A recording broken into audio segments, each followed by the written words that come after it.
So we just got to Alaska. And then we immediately went into Canada. Okay.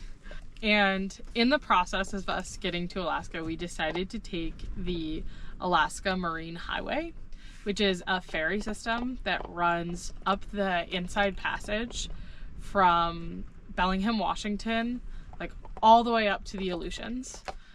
We didn't take it to the Aleutians. We took the Inside Passage just up to Haines. And the process was a little convoluted, in fairness. So we thought it would be helpful to talk about our experience and talk about like the stuff that we wish we had known now that we've done it. You need to book your tickets pretty far in advance. I highly suggest looking at their routes and make sure you're paying attention to where you can actually get off and continue driving if you're driving into Alaska. Not every port has a direct connection to the highway system in Alaska and the Yukon. So, for example, a lot of the Inside Passage is islands. If you are going to Sitka or going to Petersburg or going to like Ketchikan, there's no way off of those islands except for more ferries. So make sure you're really paying attention to where you can get off, if it's Juneau or Haines or Skagway, so that you can get onto the highway system to either go further into Canada or into Alaska.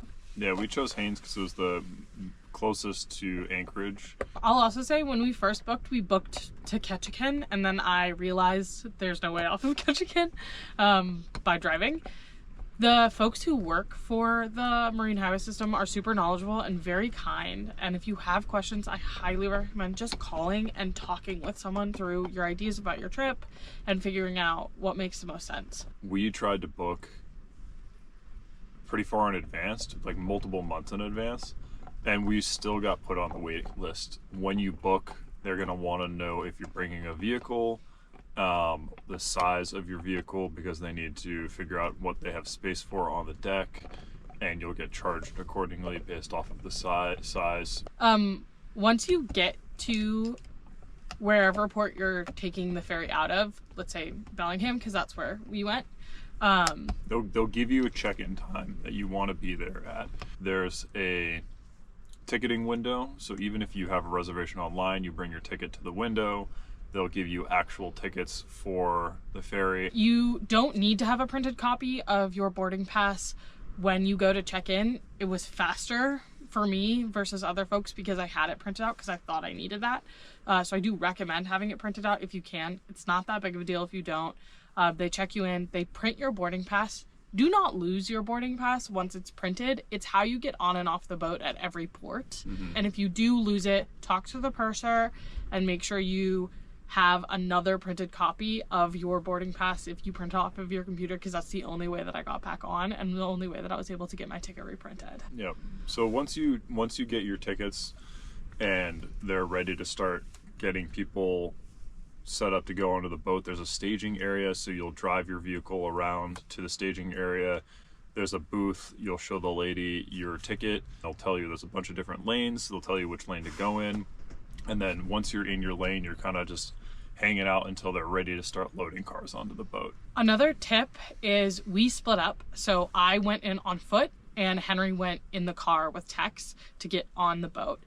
The reason we did that is because I was able to get onto the boat early. I was one of the first 10 people on the boat, which means I had free reign of the entire place trying to find a place to sleep. Henry got on maybe 45 minutes to an hour after I got on. One thing that was not clear from watching other people's YouTube videos, reading and looking on the website is there are different boats on the ferry and the different boats have different layouts. So we got on being the covered solarium's where it's at. It's heated. Let's go up there. It faces off the stern of the boat. You'll have the best views, because that's what everything on YouTube was saying.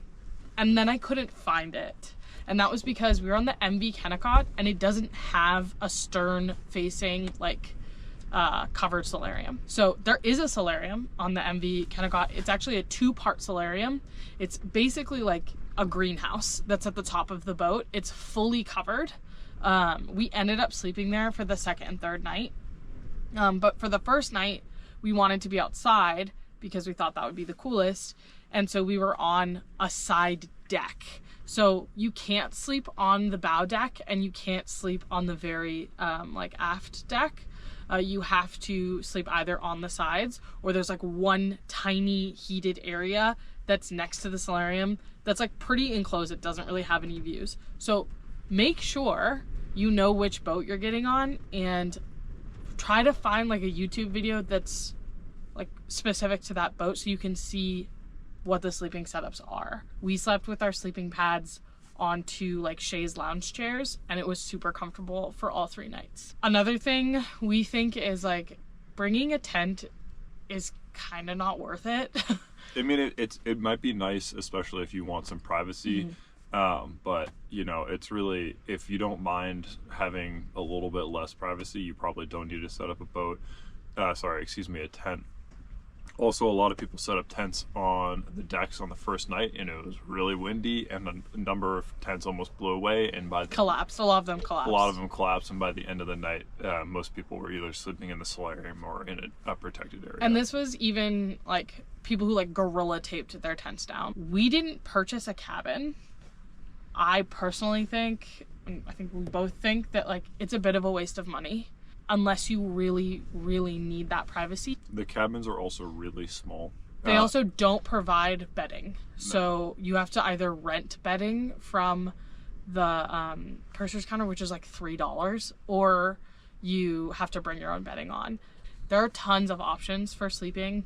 Yeah, you also might be concerned about, you know, the security of your items, but that really, there are lockers outside. There's lockers in the solarium of the MV Kennecott that you can purchase for like a really $1. It's like $1, yeah, and you can lock your stuff in it. We didn't even end up doing that. It felt pretty safe. So like people did not touch our stuff, even our electronics that were valuable. This isn't me giving you a guarantee that that's going to happen with whatever cohort of people you're with. We felt pretty comfortable. People kind of mind their own business. Yep. Another thing with the accommodations, there are plugs pretty much everywhere on the boat. That you really don't have to struggle to find a plug. There's like no cell service and there's no Wi-Fi on the boat. It's sporadic and it's all terrestrial, so it'd be cell service coming from the land. There's no cell service on the boat itself or Wi-Fi on the boat itself. So you'll get service when you go into the ports, or sometimes you'll pass the township and you'll get a brief spit of cell phone service, but generally there's no cell phone service. So download movies, download music, download whatever, and tell people that you're going to be unreachable. They offer games on the boats, and like puzzles. Board games and puzzles. Games and puzzles. They have like a movie theater. So there is stuff to do. There's entertainment. There's a ton of bathrooms. There's like a bathroom on each floor. Usually multiple. Yeah, if you're a stomach ache girly, an IBS girly like I am, there are private stall bathrooms. You just have to find them. Yeah, so that's another thing. There are showers on board. And laundry. They are free, but there's no towels, there's no soap, there's none of that stuff. It's just literally a shower stall that shoots hot water at you. So make sure we have camp towels. We just use camp towels. You can get towels from the purser's office for very cheap. $1. You know, bring the toiletries that you need. Same with the laundry. The laundry's there. I believe the laundry was free. Yeah, we didn't do laundry. We didn't do laundry. I think it might have been free, but again, there's no detergent. I'm sure you can purchase it. The views on the boat are incredible. It's really beautiful going up through the inside passage. You also get to see some wildlife. We saw whales and jumping fish and porpoises, seals, yeah, birds, a lot of birds. I saw bring binoculars. Yeah, we did not bring binoculars. Binoculars would have been nice to have to really get to check out. You know, there's also like natural waterfalls and things of that nature, so it'd be definitely helpful to have binoculars. The food is pretty decent. It's serviceable. It's American food for the most part. A lot of fried food. We found that the best tasting food were the specials. So get the specials if you're, depending on your dietary restrictions. I think it would be hard to be vegetarian on this boat unless you bring your own food. And you are totally welcome to bring a cooler of your own food. That is so well and good. There are microwaves on board. You can also, there's hot water. You can get water free. In the cafeteria, hot water or cold water. It does take some time. The cafeteria is kind of slow. And we also noticed that people go to dinner at interval times. So people will go get meals at 5, then 5:30, then 6, then 6:30. So if you can get in there at like a weird time, like it's 5:22, that you might hit a window where there aren't people in line. A really important thing to know is that the coffee sucks. Yeah, it's not great. It's really bad. We ended up bringing up our coffee stuff because we had it in our camper. We recommend bringing either like some good instant coffee, or your own coffee stuff, or if you don't care, that's fine too. But yeah, they also have tea. That's actually a good option for you as well. I will say the nice thing is that the coffee and everything else at the cafeteria is really like affordable. It's cheap. There's also a bar.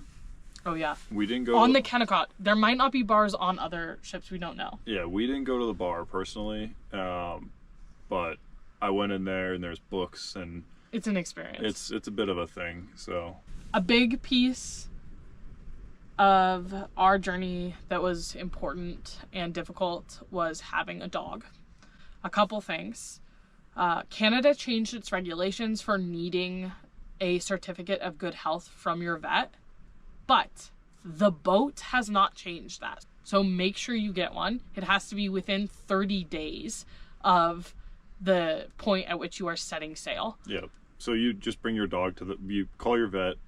Or cat. It doesn't have to be a dog. Or cat, and tell them that you need a certificate of good health for traveling. It's required that a board certified vet does a checkup of your animal, and then once they've deemed that your animal's in good health, they'll issue a certificate of good health. The hardest part about having a pet on the boat is that your pets have to stay on the car deck, which is the bottommost floor, and you're not allowed to go onto the car deck except for 15-minute calls every 6 to 8 hours.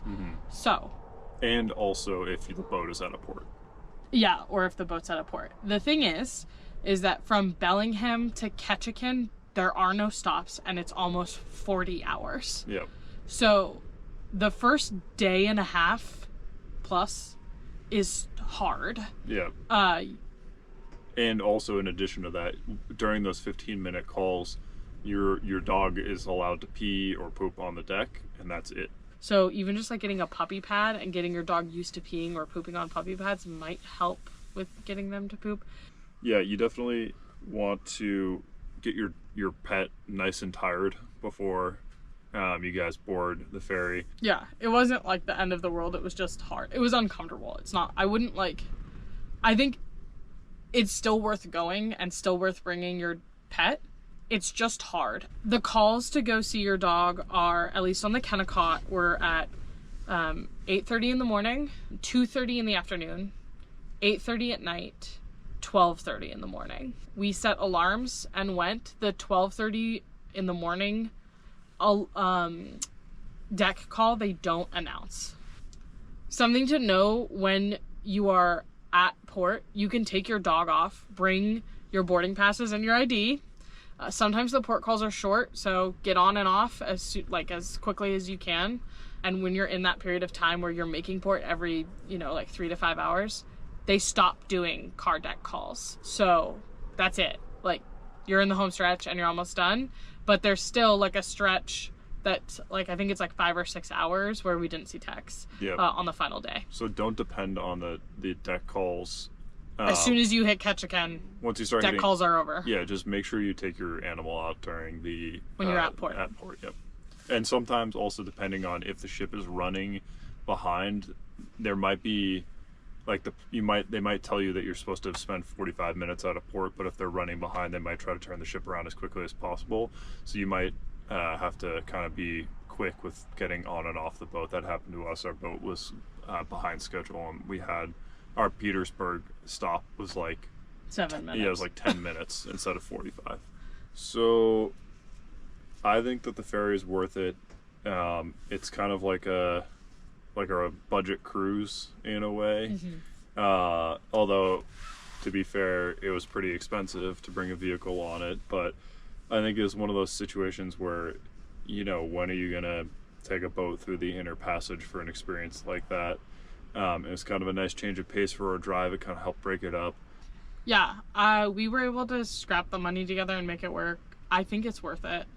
It's really beautiful. You get to see a perspective of the Canada and Alaska coastline that I don't think everyone gets to see. It's also, like Henry said, it's kind of nice, and you get to have a real sense of community. You get to see a lot of cool wild animals. Take naps. Yeah, you take naps. Like, you move a long distance and do zero work to get there. So it's kind of nice. Yeah, you get to meet people along the way. Yeah, I would say we made friends. So that's our take on the Alaska Marine Highway, which is an actual U.S. highway, which is actually really interesting. Just a quick aside. It's a government. It's run by the U.S. government. It's owned by the United States government, and it's technically a highway route in the same way that like Highway 95 is a highway route, because it's the only way to access a lot of these communities. Again, we also just like want to say thank you to all of the staff that work on board. Everyone was really kind and really helpful, and like just it was a really great experience because the people who work on those boats like clearly care. Mm-hmm. And that was really nice. Yep. So we had a great time. 10 out of 10, would recommend. Yeah. And we'd even bring our dog again. We would bring our dog again, yeah.